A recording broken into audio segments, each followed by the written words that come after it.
हरि ओम मंडळी. शांताकारं भुजगशयनं पद्मनाभं सुरेशं विश्वाधारं गगनसदृशं मेघवर्णं शुभांगं लक्ष्मीकान्तं कमलनयनं योगिहृद्ध्यानगम्यं वन्दे विष्णुं भवभयहरं सर्वलोकैकनाथं. हरिः ओम. आपण काल 13व्या अध्यायातले 21 पर्यंतचे श्लोक पाहिले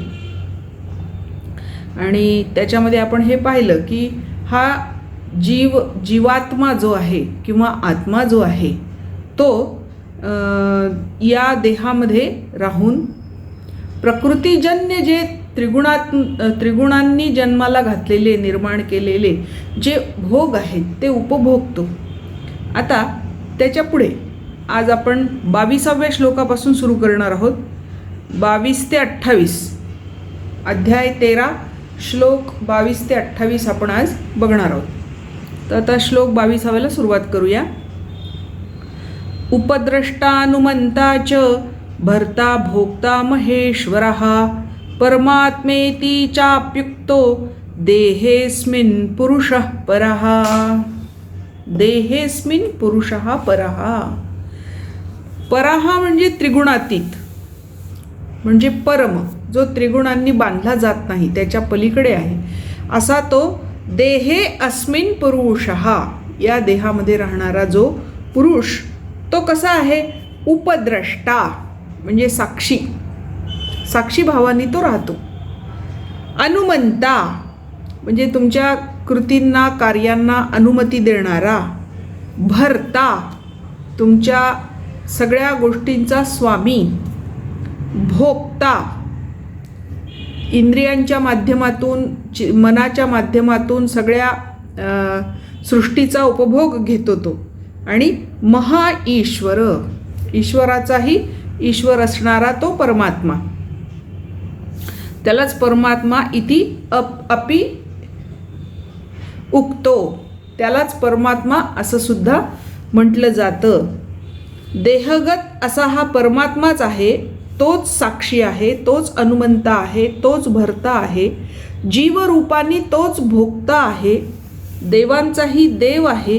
शुद्ध सच्चिदानंदरूप मायातीत असा तो परमात्मा आहे. आता उपद्रष्टा म्हणजे साक्षी असं आपण पाहिलं, पण कशाचं साक्षी? तर प्रकृती आणि तिचं जे कार्य आहे, त्रिगुणांनी युक्त असं तिचं जे कार्य आहे, या प्रकृतीकडे आणि तिच्या कार्याकडे साक्षी भावानी पाहणारा. काठावर उभं राहून बघतो प्रवाह कसा चाललाय, कुठे चाललाय, किती लाटा येत आहेत वगैरे वगैरे, असा तो केवळ साक्षी आहे. अनुमंता कशाला अनुमती देतो, संमती देतो? तर तुमच्या आमच्या सगळ्या कार्यांना अनुमती देतो, संमती देतो. म्हणजेच काय? तर प्रकृतीचं जे कार्य आहे, प्रकृतीचं कार्य आहे त्रिगुणांची सरमिसळ करणे आणि त्यातून सृष्टी निर्माण करणे आणि ती सृष्टी स्मूथली चालेल कशी हे पाहणे. हे जे तिचं कार्य आहे याला तो अनुमती देतो, संमती देतो, म्हणून तो अनुमंता. आणि पुरुषः परः, देहामध्ये राहून देहासंबंधी रहित, देहाशी संबंध रहित, देहाशी संबंध नसलेला असा तो आहे. म्हणून तो पर आहे आणि तो कशानेही लिप्त होत नाही. देहाने केलेल्या कोणत्याही कर्मामध्ये, कोणत्याही क्रियेमध्ये तो लिप्त होत नाही. आता ज्ञानेश्वर काय म्हणतात याच्याबद्दल बघा. हा प्रकृती माझी उभा, परी जुई जैसा बोथंबा, या प्रकृती पृथ्वी नभा ते तुला पाडू. हा कसा आहे? प्रकृती माझी उभा, संपूर्ण प्रकृतीमध्ये हा उभा आहे. कशाप्रमाणे? जाई जैसा वोथंबा, जाईच्या वेलाला जसा खांबाचा आधार असतो, त्या खांबावर ती वेल वाढते, तसं हा स्थिर उभा आहे आणि याच्या आधाराने ही प्रकृती काम करते आहे. या प्रकृती पृथ्वी नभा ते तुला पाडू. पुरुष आणि प्रकृती या दोघांमध्ये जमीन आसमानाचा फरक आहे. ही प्रकृती जी आहे ती जड आहे, अचेतन आहे. त्याच्या उलट हा पुरुष हा चेतन आहे, स्वयंभू आहे, तो प्रकृतीच्या कोणत्याही गुणामध्ये अडकत नाही किंवा ते त्याच्यापासून दूर आहेत. असा या दोघांमध्ये जमीन आसमानाचं अंतर आहे. प्रकृती सरितेच्या तटी, मेरू होय हा किरीटी. साक्षीभावानी राहतो म्हणलं ना. प्रकृती सरितेच्या तटी, प्रकृती रूप नदीच्या काठावर, मेरू होय हा किरीटी. हा हे अर्जुना, किरीटी म्हणजे अर्जुना, हा मेरू होय, मेरू पर्वतासारखा उभा आहे. अचल, अडिग, स्थिर असा उभा आहे. माझी बिंबे परिलोटी लोटो नेणे, त्याचं प्रतिबिंब त्या प्रवाहामध्ये पडतं. नदीच्या, प्रकृतीरूपी नदीच्या प्रवाहामध्ये त्याचं प्रतिबिंब पडतं. त्याला जर बाजूला सारू म्हटलं किंवा वाहून नेऊ म्हटलं तरी शक्य नाही. ते जिथे आहे ते प्रतिबिंबसुद्धा अडिग आहे, ते कुठेही जात नाही, अचल आहे. त्या मेरू पर्वताप्रमाणे असा तो तिथे उभा आहे. पय्या देहा माझारी, परमात्मा ऐसी जे परी, बोलिले जे अवधारी यया तेची. यालाच पुरुष म्हणतात, जो या देहामध्ये निजलेला आहे. पुरेशेते इति पुरुषः. पुर म्हणजे देह, देहामध्ये जो राहतो तो जो परमात्मा आहे त्यालाच पुरुष असं म्हणतात, असं ज्ञानेश्वर सांगतात. आता हा पुरुष कसा आहे? उपद्रष्टा, साक्षीभावानी राहणारा, अनुमंता, भर्ता, भोक्ता, महेश्वरः परमात्मा. देहे अस्मिन् पुरुषः. या देहामध्ये त्याला पुरुष असं म्हणतात. आता 23वा श्लोक. या प्रकृती आणि पुरुषाला तत्वतः कसं जाणायचं ते या श्लोकात सांगितलंय. य एवं वेत्ति पुरुषं प्रकृतींच गुणैः सह सर्वथा वर्तमानोऽपि न स भूयोऽभिजायते. न सहा भूयः अभिजायते. तो पुन्हा जन्मत नाही, त्याचा पुन्हा जन्म होत नाही. कुणाचा जन्म होत नाही? यः एवं वेत्ति पुरुषं प्रकृतींच गुणैः सह. गुणांसह प्रकृतीला आणि पुरुषाला जो तत्वतः जाणतो, सर्वथा वर्तमानोपी, सर्व प्रकारे वर्तन करीत असतानाही, म्हणजे कर्तव्य करीत असतानाही, म्हणजे तो या सृष्टीमध्ये व्यवहार करत असतानाही, इथेच राहत असताना सुद्धा त्याला जर मृत्यू प्राप्त झाला तर तो पुन्हा या संसारामध्ये परत जन्माला येत नाही, त्याला पुनर्जन्म नाही. कारण काय? वेत्ती, तो जाणतो. पुरुषाला जाणतो म्हणजे स्वरूपाला जाणतो, म्हणजे अध्यात्माला जाणतो, म्हणजे परमतत्वाला जाणतो तत्वतः. आणि गुणैही सह प्रकृतींच, त्या प्रकृतीचे जे त्रिगुण आहेत त्या त्रिगुणांसह त्या प्रकृतीला सुद्धा, म्हणजे मायेला सुद्धा, म्हणजे अज्ञानाला सुद्धा तो जाणतो. त्याच्यामुळे तो सगळ्या पद्धतींनी या सृष्टीमध्ये व्यवहार करत असला, वावरत असला, राहत असला आणि नंतर त्याला जर मृत्यू प्राप्त झाला तर तो पुन्हा परतून इथे येत नाही. आता तत्वतः जाणणे म्हणजे काय? तर दृश्य जगत हे मिथ्या आहे, प्रकृतीचं कार्य आहे, ते बदलत आहे क्षणाक्षणाला, हे जाणणं. त्याचं क्षणभंगुरत्व, नाशिवंतत्व, अचेतनत्व हे जाणणे. आणि जीवात्मा जो सत्य आहे, नित्य आहे, चेतन आहे, निर्विकार आहे, शुद्ध बोधस्वरूप आहे, परमात्म्याचा अंश आहे, हे जाणणं म्हणजे तत्वतः या दोघांना जाणणं आहे. आता ज्ञानेश्वर काय म्हणतात? तो शरीराचे मेळे करू का कर्मे सकळे, परी आकाश धुई न मेळे तैसा असे. एकाच ओवीमध्ये स्टेटमेंट पण केले, त्याला दृष्टांत पण दिलाय. स्टेटमेंट काय केलंय? तो शरीराचे मेळे करू का कर्मे सकळे. असा जो तत्वतः परमेश्वराला जाणणारा आहे तो शरीराचे मेळे, शरीर प्राप्त झाल्यामुळे, देह प्राप्त झाल्यामुळे कर्मे सकळे करू, सगळी कर्म करत असताना सुद्धा मलिन होत नाही. कशाप्रमाणे? परी आकाश धुई न मैळे. धुई म्हणजे धूळ. धुळीने आकाश मळत नाही, मलिन होत नाही. तैसा असे, त्याप्रमाणे हा असतो. आथिलेनी देहे जोन घेपे देह मोहे, देह गेलिया नोहे पुनरपितो. आथिलेनी देहे, जो देह प्राप्त झाला आहे त्यामध्ये, जो न घेपे देह मोहे, जो त्या देहाच्या मोहात पडत नाही, ज्याला तो देहाचा मोह लेप देत नाही, आसक्ती निर्माण करत नाही, त्याचा देह गेलिया, त्याचा देह गेला म्हणजे देह पडला की नोहे पुनरपितो, तो पुन्हा देह धारण करत नाही. म्हणजेच काय? पुन्हा देह रूपाने जन्माला येत नाही. ऐसा तया एकू प्रकृती पुरुष विवेकू उपकारू अलौकिको करी पैगा. असा तो जो प्रकृती पुरुषातला विवेक आहे, म्हणजे प्रकृतीशी संबंध म्हणजे संसाराशी संबंध, आणि पुरुषाशी संबंध म्हणजे प्रकृतीशी संबंध विच्छेद.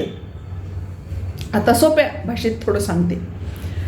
ज्याला प्रकृती म्हणजे जड आहे, अचेतन आहे वगैरे वगैरे कळतं, तो सचेतन चिन्मय अशा पुरुषाकडे जातो, प्रकृतीकडे जात नाही. आणि त्याच्यामुळे हा विवेक त्याच्या मनात निर्माण झाल्यामुळे उपकारू अलौकिकू, अलौकिक असा उपकारक हा विवेक आहे. प्रकृती पुरुषाला तत्वतः जाणण्याचा जो ज्ञानाचा भाग आहे त्याला विवेक म्हणतात. आणि हा विवेक कसा आहे? उपकारक आहे, कल्याणकारक आहे, आणि शिवाय अलौकिक आहे. असा हा अलौकिक विवेक करी पैगा. अर्जुना, तुझ्यामध्ये पण निर्माण झाला पाहिजे. तू हा विवेक करायला सुरुवात कर आणि या माणसाप्रमाणे ज्ञानी हो. आता 24वा श्लोक. ध्यानेनात्मनि पश्यन्ति केचिद आत्मानं आत्मना अन्ये सांख्येन योगेन कर्मयोगेन चापरे. आता ध्यानेन आत्मनि पश्यन्ति, यातले काही उपासक काय करतात? ध्यानाने हृदयातच ह्याला बघतात, या पुरुषाला पाहतात. केचित आत्मानं आत्मना, काही जण शुद्ध झालेल्या शुद्ध बुद्धीने, सूक्ष्म बुद्धीने त्याला स्वतःमध्ये बघतात. अन्ये सांख्येन योगेन, आणखी इतर जे साधक आहेत, अन्य जे साधक आहेत ते ज्ञानयोगानी आणि योगस्वरूपानी विवेकानी याला बघतात. कर्मयोगेन चापरे, आणि काही साधक कर्मयोगामध्ये याला पाहतात. म्हणजेच काय? साधकांचे जितके प्रकार आहेत तेवढ्या प्रकारांनी ते त्याला तत्वतः जाणण्याचा प्रयत्न करतात. कुणी ध्यानाने जाणतात, कुणी स्वतःमध्ये त्याचं दर्शन घेऊन जाणतात, कुणी सांख्ययोगानी तर कुणी योगानी, आणि तर कुणी कर्मयोगानी. सांख्ययोग म्हणजे ज्ञानयोग. या सगळ्या साधनांनी ते त्याला भगवंताला जाणतात. मग इथे ध्यानयोग आपल्याला याच अध्यायामध्ये श्लोक 11 ते ध्यानयोग आपल्याला 6व्या अध्यायामध्ये श्लोक 11 ते 32 मध्ये सांगितलेला आहे.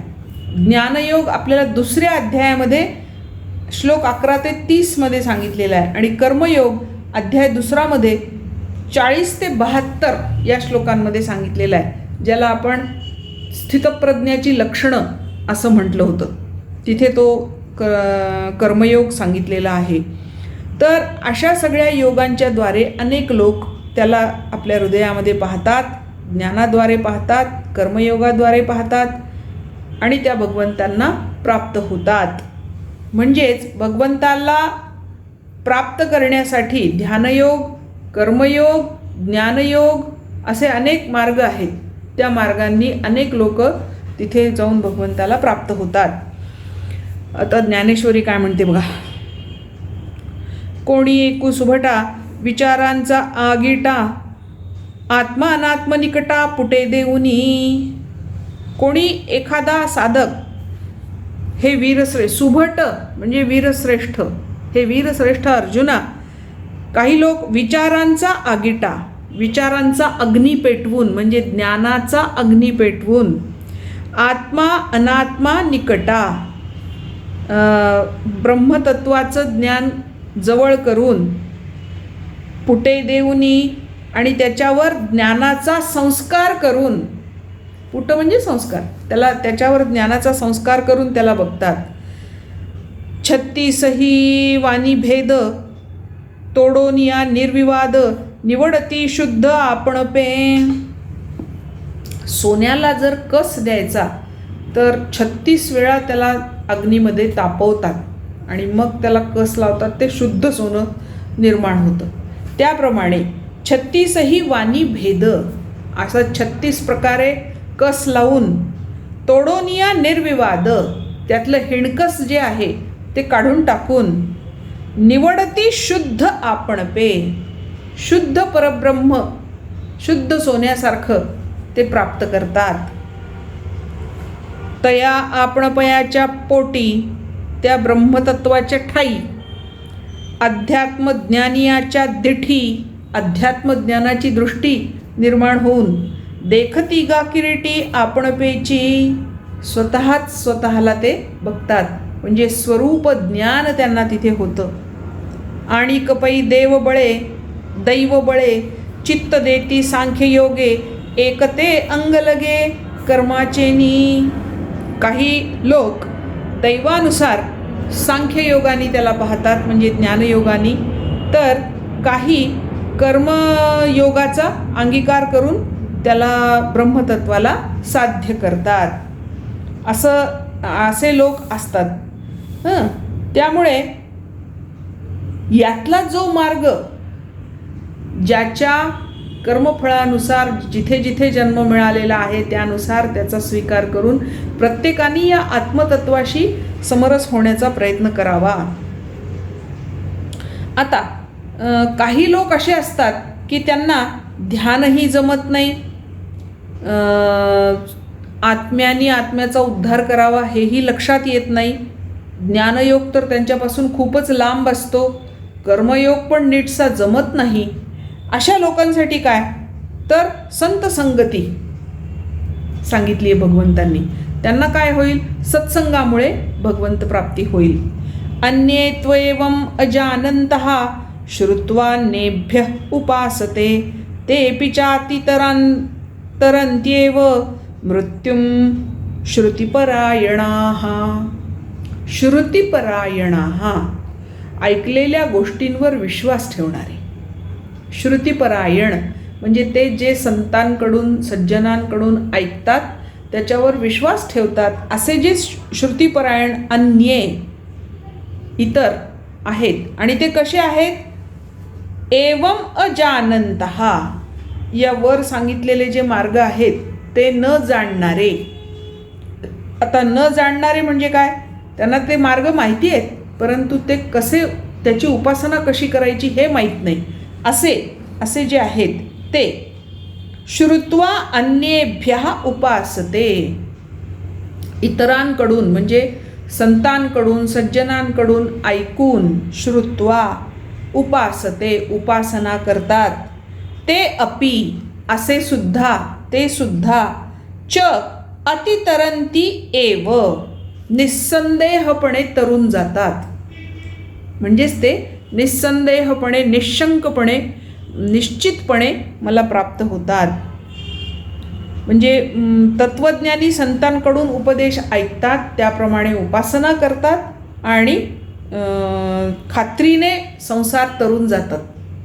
त्यांना अध्यात्म, ज्ञान, ध्यान, सांख्ययोग, कर्मयोग वगैरे काही करायची गरज पडत नाही. सत्संगाचा हा महिमा आहे. म्हणून सत्संग असायला पाहिजे. सत्संग म्हणून आजकाल जे आपल्याला सगळीकडे दिसतं समाजामध्ये तो त्याला सत्संग किती म्हणायचं हा प्रश्नच आहे. पण सत्संग शब्दशः अर्थ घ्यायचा. सत म्हणजे सज्जन, म्हणजे संत. संत आणि महात्मे, खऱ्या अर्थाने संत आणि महात्मे असणारे जे लोक आहेत त्यांचा सहवास मिळणं याला म्हणतात सत्संग. त्यांच्या कृतीतून, बोलण्यातून, पाहण्यातून, उठण्यातून, बसण्यातून आपल्याला उपदेश मिळत राहतात. ते खरे संत. आता ज्ञानेश्वर काय म्हणतात बघा. तयाचे निमुखे जे निघे ते तुले आदरे चांगे, ऐकोनिया आंगे मने होती. त्यांचा उपदेश, त्यांच्या मुखातून जे जे निघतं, जो जो उपदेश बाहेर पडतो तो आदरपूर्वक ऐकून, अंगीकार करून त्यांची मनं, त्यांच्या मनाची वृत्ती भक्तीकडे वळते. तया एकणे याची नावे ठेविती गा आघवे, तया अक्षरासी जीवे लोण करीती. ते ऐकूनच त्या भगवंताला, भगवंताचं नामस्मरण ते करतात. तया अक्षरासी जीवे लोण करीती. त्या अक्षर अशा परमात्म्यावर जीव कुरवंडून टाकतात, लिंबलोण करतात, त्याप्रमाणे ओवाळून टाकतात. आपला जीव त्या भगवंतावरून ते ओवाळून टाकतात. नुसतं त्यांचं ऐकूनच, भगवंताचं जे काय उपासना सांगितली असेल, भगवंतांचं वर्णन असेल, भजन असेल, कीर्तन असेल, नामसंकीर्तन असेल, ते ऐकूनच त्यांच्या मनाच्या वृत्ती अशा तयार होतात, निर्माण होतात मनामध्ये वृत्ती, की ज्यामुळे ते भगवंतावर आपला जीव ओवाळून टाकतात. तेही अंती कपिध्वजा या मरणार्णव समाजा, पासुनी निघती वोजा गोमटिया. असे लोक सुद्धा हे कपिध्वजा, हे अर्जुना, मरणार्णव समाजापासूनी म्हणजे मृत्यूरूपी संसार सागरामधून निघती ओझा, सहज आणि सुरक्षितपणे पार पडतात आणि भगवंताला प्राप्त होतात. आता 26वा श्लोक. यावत् संजायते किंचित सत्वं स्थावर जंगमं, क्षेत्र क्षेत्रज्ञ संयोगात तद्विधी भरतर्षभ. यावत् संजायते किंचित सत्वं स्थावर जंगमम. अर्जुना, हे जेवढे म्हणून स्थावर आणि जंगम असे भूतमात्र उत्पन्न होतात. सत्व म्हणजे प्राणी किंवा भूतमात्र, हे जे सगळे भूतमात्र निर्माण होतात, उत्पन्न होतात, ते सगळे क्षेत्र क्षेत्रज्ञ संयोगात. क्षेत्र आणि क्षेत्रज्ञ म्हणजे देह आणि आत्मा, हे लक्षातच ठेवायचं. क्षेत्र म्हणजे देह, क्षेत्रज्ञ म्हणजे आत्मा किंवा जीवात्मा. क्षेत्र क्षेत्रज्ञ यांच्या संयोगानेच उत्पन्न होतात. हेतू तद्विधी, हेतू जाणून घे. मग आता क्षेत्र क्षेत्रज्ञ आपल्याला आता लक्षात आलेलं आहे. क्षेत्र म्हणजे विनाशशील पदार्थ, म्हणजे प्रकृतीने निर्माण केलेले हे सगळे त्रिगुणयुक्त, 3 गुणांनी युक्त असणारे सगळे पदार्थ ते क्षेत्र. क्षेत्रज्ञ म्हणजे यांना जाणणारा, म्हणजे आदि अंत रहित नित्य एकरस असा तो आत्मा किंवा परमात्मा, प्रकृतीमध्ये राहणारा पुरुष ज्याला म्हणतो आपण तो. यांच्या संयोगाने म्हणजेच देह आणि जीवात्मा यांच्या संयोगाने हा पुरुष अनेक योनींमध्ये जन्म घेतो. या क्षेत्रज्ञापासून नामरूपात्मक सृष्टी वेगळी नाही. आपल्याला जितकी नामं, जितकी रूपं या सृष्टीमध्ये दिसतात ती सगळी भगवंतच आहे, ती वेगळी नाही आहेत. वासुदेवः सर्वम ही तत्वतः अनुभूती आली, असा तत्वतः अनुभव माणसाला आला तर माणूस या संसार सागरातून मुक्त होतो. पण जोपर्यंत ती अनुभूती येत नाही तोपर्यंत त्याला मोक्ष मिळत नाही. कारण देह इत्यादी मायामय जगताशी मी आणि माझे या स्वरूपाने आमचा संबंध कायम असतो आणि जिथे संबंध आहे तिथे बंध आहे. जिथे असंबंध आहे तिथे बंध निघून गेला म्हणजे तिथे मोक्ष आहे. ह्या 2 गोष्टी आपल्याला या श्लोकांनी समजून सांगितलेल्या आहेत. आता पुढचा 27वा श्लोक. समम सर्वेषु भूतेषु तिष्ठन्तं परमेश्वरं विनश्यत्स्व विनश्यन्तं यः पश्यति स पश्यति. जो पुरुष सर्वेषु भूतेषु तिष्ठन्तं परमेश्वरम, सगळ्या भूतमात्रांमध्ये राहणाऱ्या परमेश्वराला, समदृष्टीने समभावाने राहणाऱ्या अशा त्या परमेश्वराला पश्यती पाहतो. आणि कसा? विनश्यत्सु अविनश्यंतम, म्हणजे नाशिवंत अशा चराचरांमध्ये भूतमात्रांमध्ये आणि अविनाशी अशा आत्मतत्वामध्ये त्यालाच पाहतात, परमतत्वालाच बघतात. तोच खरा जाणकार, तोच खरा ज्ञानी, असं इथे म्हटलेलं आहे. आता ज्ञानेश्वर काय म्हणतात बघा. पै पटत्वतंतू नव्हे परी तंतुसी चिते आहे, ऐसे खोली डोळा पाहे ऐक्य हे गा. पटत्व तंतू नव्हे, कपडा, एक कपडा घेतला तर त्याला तंतू नाही म्हणता येत, पण त्या कपड्यामध्ये तंतू ओतप्रोत आहे, आत बाहेर सगळीकडे तंतू आहे, त्याच्याशिवाय तो कपडा तयार होत नाही. त्याप्रमाणे ऐसे खोली डोळा पाहे, अशाप्रमाणे असा जो सखोलपणे पाहतो, ज्ञानचक्षुनी पाहतो, नुसत्या डोळ्या या इंद्रियाने दिसणारी गोष्ट नाही आहे ही. जो ज्ञानचक्षुनी पाहतो, ऐक्य हे गा, तर ते आत्म आणि देह, हा देह आत्म्यानी ओतप्रोत आहे, हे जेव्हा तो पाहतो तो खरा पाहतो. भूते आघवीची होती एकाची एक आहाती, परी तू प्रतीती यांची घेपा. भूते अवघीची होती, अनेक भूतमात्र निर्माण होतात. एकाची एक आहाती, ही त्या एकट्याचीच रूप आहेत. त्यांनी म्हणलं होतं ना, एकोहम बहुश्याम, मी एकटा आहे, मला करमत नाही. मग मी काय केलं, मलाच अनेक रूपांमध्ये नटवलं. म्हणजे भगवंतांनी स्वतःलाच अनेक रूपांमध्ये नटवलंय, म्हणून इथे म्हणले एकाची एक आहाती, त्या एकाचीच ही अनेक रूपं आहेत. परी तू प्रतीती यांची घेपा, पण अर्जुना तुला याची अनुभूती आली पाहिजे. प्रतीती म्हणजे अनुभूती. ही सगळी भगवंतांचीच रूपं आहेत, हे भगवंतच आहेत वेगवेगळ्या रूपात, याची तुला प्रतीती आली पाहिजे.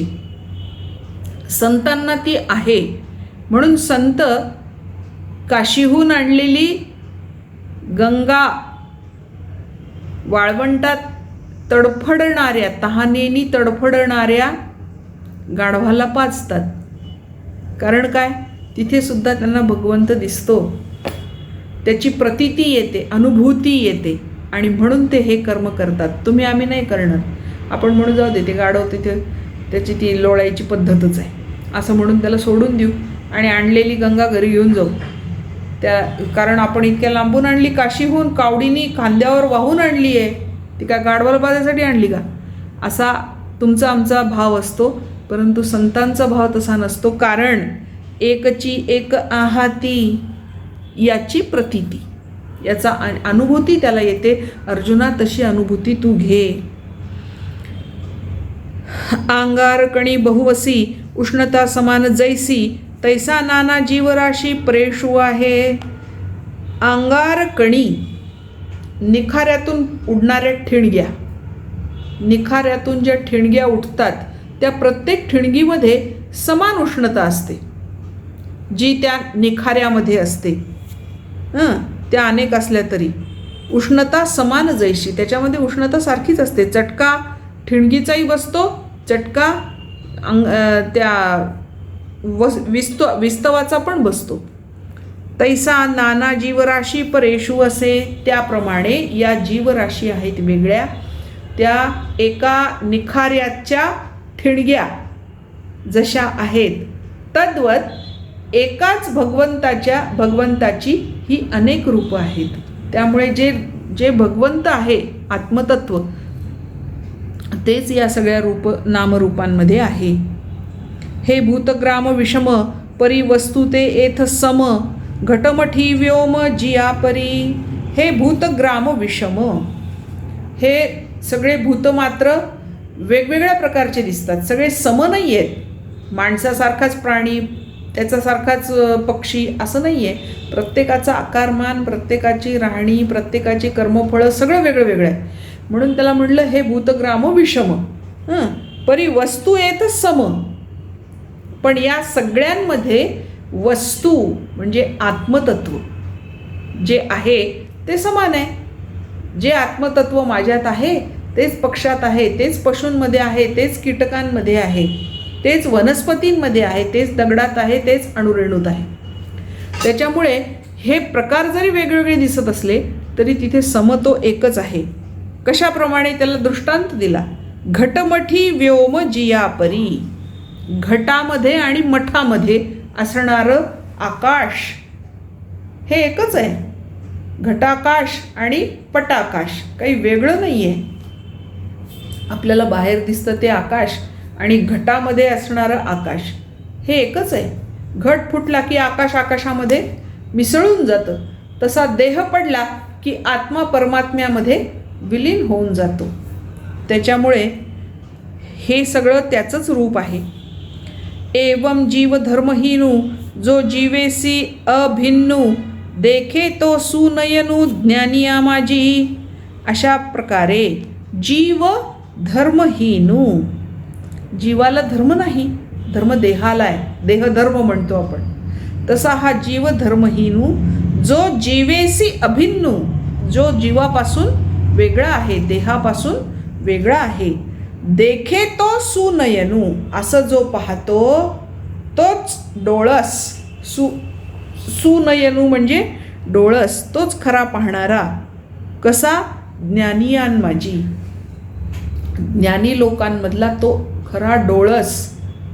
ज्ञान झाल्यानंतर ज्याला हे दिसतं, ज्याला याची अनुभूती येते, तो खरा डोळस, असं ज्ञानेश्वर सांगतात.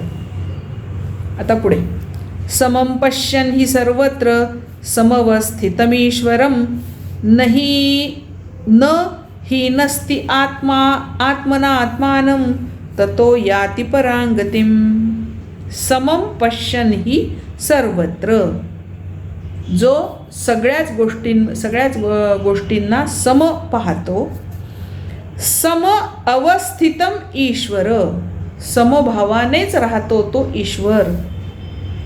न हीनस्ति, नष्ट करत नाही. हीनस्ति म्हणजे नष्ट करणे. आत्मना आत्मानं, आत्म्याद्वारे स्वतःला जो नष्ट करत नाही.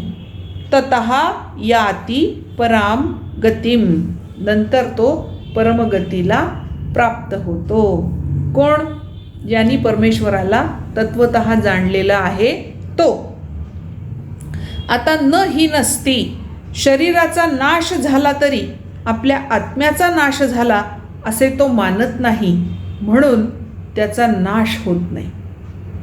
कारण त्यांनी ते तत्वतः जाणलेलं आहे. नाशिवंत शरीराशी आपले तादात्म्य करून घेणे ही आत्महत्या आहे.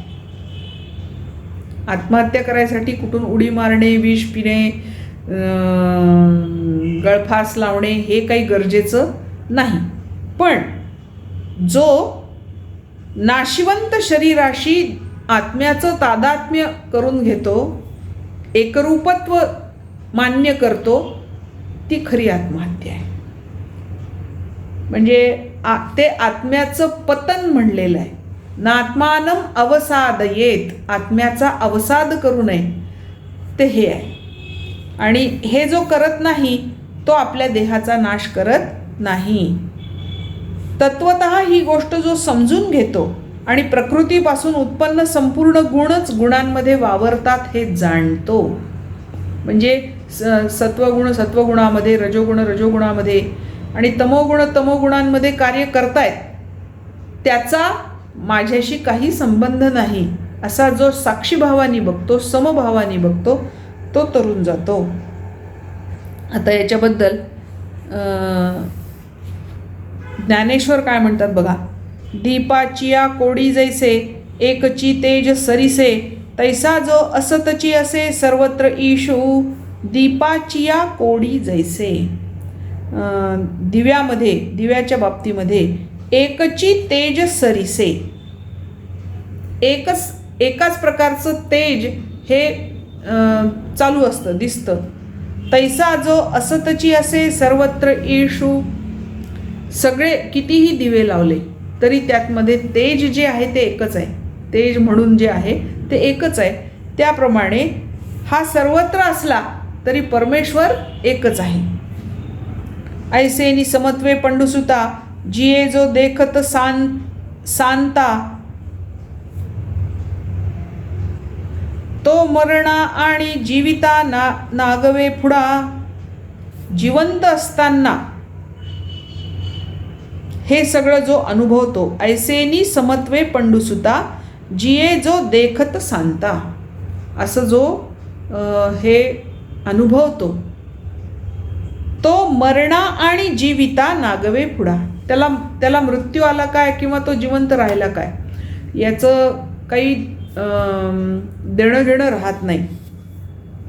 म्हणून तो दैवगळा वानित असो वेळोवेळा जे साम्य से जे डोळा लागला तया, त्याची दृष्टी समभावावर खिळलेली असते आणि म्हणून तो परमात्म्याला लगेच प्राप्त होतो. असं सांगून इथे आपण आज थांबणार आहोत. आज आपण श्लोक 22 ते 28 13व्या अध्यायातले बघितले, ते आपण आता म्हणणार आहोत आणि आज इथे थांबणार आहोत. याच्या पुढचा भाग उद्या बघूया. श्लोक 22 ते 28 आता आपण म्हणणार आहोत. उपद्रष्टा अनुमंता च भर्ता भोक्ता महेश्वरः. उपद्रष्टानुमंता च भर्ता भोक्ता महेश्वरः. परमात्मेति चाप्युक्तो देहेऽस्मिन् पुरुषः परः. देहेऽस्मिन् पुरुषः परः. य एवं वेत्ति पुरुषं प्रकृतिञ्च गुणैः सह सर्वथा वर्तमानोऽपि न स भूयोऽभिजायते. ध्यानेनात्मनि पश्यन्ति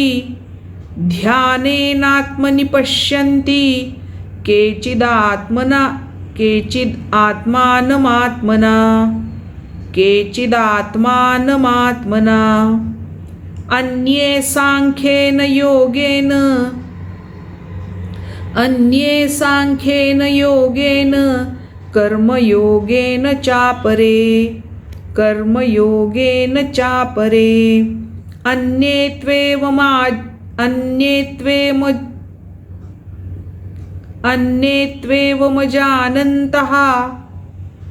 अन्येत्वेवमजानन्तः श्रुत्वान्येभ्यः उपासते. तेऽपि चातितरन्तेव मृत्युं श्रुतिपरायणाः.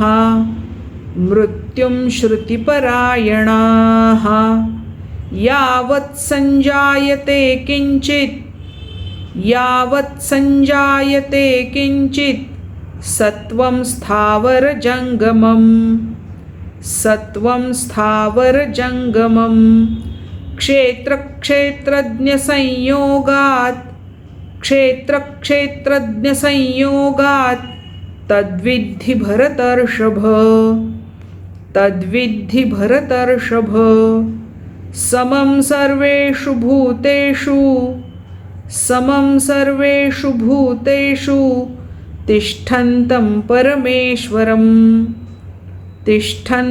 परमेश्वरं विनश्यत्स्व विनश्यन्तं विनश्यत्स्व विनश्यन्तं यः पश्यति स पश्यति यः पश्यति स पश्यति समं पश्यन् हि सर्वत्र समं पश्यन् हि सर्वत्र समवस्थितमीश्वरं समवस्थितमीश्वरं न हि नस्त्यात्मनात्मानं न हि नस्त्यात्मनात्मानं ततो याति परां गतिं ततो याति परां गतिं. हरिः ओम. आज आपण इथे थांबू. बाकी भाग उद्या.